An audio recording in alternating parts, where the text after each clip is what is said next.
Sudan's former president Omar al-Bashir was in court today to face corruption charges. Instead, a detective told of an interesting discovery. Simon Pusey has that and more in Around the World in 5. Good evening from the Channel's newsroom here in London. A detective has told a court in Sudan that former President Omar al-Bashir admitted to receiving millions of dollars from Saudi Arabia. There was heavy security outside the courthouse in the Sudanese capital Khartoum for the corruption case that has been launched against him. In June, prosecutors said a large hoard of foreign currency had been found in grain sacks at his home. He was ousted in April after months of protests, bringing an end to his nearly 30 years in power. On Sunday, a new deal was signed between the country's military leaders and pro-democracy parties, paving the way for elections. The former president, dressed in white robes and a turban, appeared behind a cage and made no comment on the allegations, but his lawyers say they are baseless. A Syrian government airstrike aiming to stop a Turkish convoy reaching a rebel-held town in northern Syria has killed 3 civilians. Another 12 people were injured in the attack in Idlib province, the Turkish Defence Ministry said. Idlib, one of the few areas not under government control, was supposed to be protected by a buffer zone agreed with rebel-backing Turkey last year. But government assaults have been on the increase since April.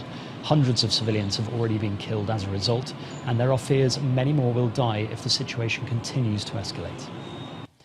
An Iranian ship held by Gibraltar since July on suspicion of transporting oil to Syria has left port.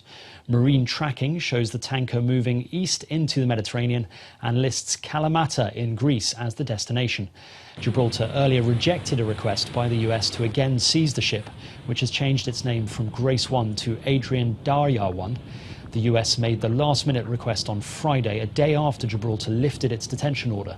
Gibraltar said it could not comply with Washington's request to issue a new detention order because the US sanctions against Iran did not apply in the EU. At least 19 people were killed when a fuel truck exploded after losing control and slamming into 3 cars in western Uganda. Amateur video shows black plumes of smoke rising from the scene of the accident in the Kayamburu area of the Rubirizi district. Flames also tore through around 25 nearby shops. It comes just over a week after a fuel tanker exploded in neighbouring Tanzania in the town of Morogoro, killing at least 85 people. Protesters in the West Papuan provincial capital of Manokwari have set fire to the local parliament building after a demonstration against the arrest and detention of scores of Papuan students. The separatist movement has simmered for decades in Indonesia's easternmost provinces, Papua and West Papua, while Indonesian security forces have frequently accused of human rights abuses. People also blocked roads and set tyres on fire. The spark for the latest unrest appears to have been claims of racist abuse and physical mistreatment of Papuan students in East Java. The government says they'll launch an investigation into the incident. Masked Hong Kong protesters have called the weekend's rally remarkable. An estimated 1.7 million anti-government demonstrators braved heavy rain to rally peacefully on Sunday, marking a change to what have often been violent clashes. Speaking at a news conference, the masked protesters added that no matter what China did, they were determined to fight for their beliefs. Around 9,000 people have been evacuated as firefighters battle an out-of-control wildfire in the Spanish island of Gran Canaria. The blaze, which began on Saturday near the town of Tejeda, is advancing on several fronts, propelled by a combination of high temperatures, strong winds and low humidity. So far, the fire is affecting the mountainous central part of the island, rather than the coastal areas busy with tourists in the summer months. 16 planes and helicopters, as well as more than 700 firefighters, are currently working to contain the flames. Greenland is not for sale, and the idea of selling it to the United States is absurd. That's according to Denmark's Prime Minister, Mette Frederiksen, seen here walking with the Prime Minister of Greenland, Kim Kielsen, told the newspaper Greenland is not for sale. Greenland is not Danish. Greenland belongs to Greenland. Trump confirmed to reporters on Sunday that he had recently discussed the possibility of purchasing the island. The US president is due to visit Copenhagen earlier next month. Now, many young girls dream of one day becoming a princess. Well, a 31-year-old American woman has made that dream a reality. Mallory Johnson Bowling is Kate Middleton's greatest fan. An avowed royal watcher with over 17,000 Instagram followers on her page, Bowling has hundreds of outfits that copy the fashion worn by Kate Middleton. Today, she owns over 250 dresses and skirts that replicate Kate's wardrobe, and she often wears them to her government job or to simply run errands. And that's your international news around the world in 5. Oh, what a real fan. Thanks, Simon. Time for sports news now. Here's Olumide Macaulay.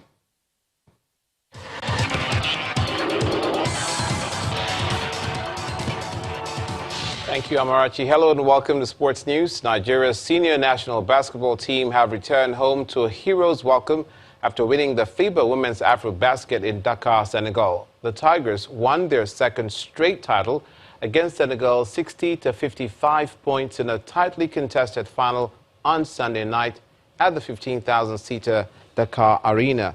The Otis Hewley-led side registered a perfect 5-game unbeaten run at the biennial competition and looked perfect all tournament on their way to win their 4th African title. In football, Philippe Coutinho says he wants to stay at Bayern Munich for a long time to win many titles after sealing a season-long loan from Barcelona. Coutinho signed for the Bundesliga champions today, and the deal includes an option for Bayern to buy the Brazilian for $109.8 million at the end of the season. The attacking midfielder joins after scoring 21 goals in 75 games since arriving at Barcelona from Liverpool in January 2018, winning back-to-back La Liga titles and the Copa del Rey in the process. But after a season and a half in Spain, Coutinho is relishing the opportunity to play for Bayern and is targeting the Bundesliga, German Cup and the UEFA Champions League. To the English Premier League, Paul Pogba's penalty miss proved costly as Manchester United were held by Wolves in the EPL. Anthony Martial gave United the lead in the 27th minute, finishing off a move that involved Luke Shaw, Jesse Lingard and Marcus Rashford for his second goal of the season.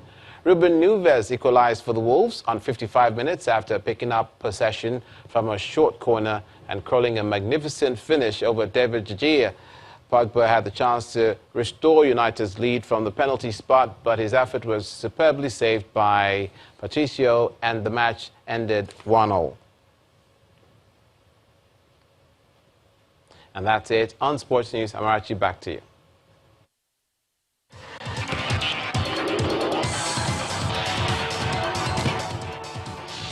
Thanks, Olumide. And the main news again.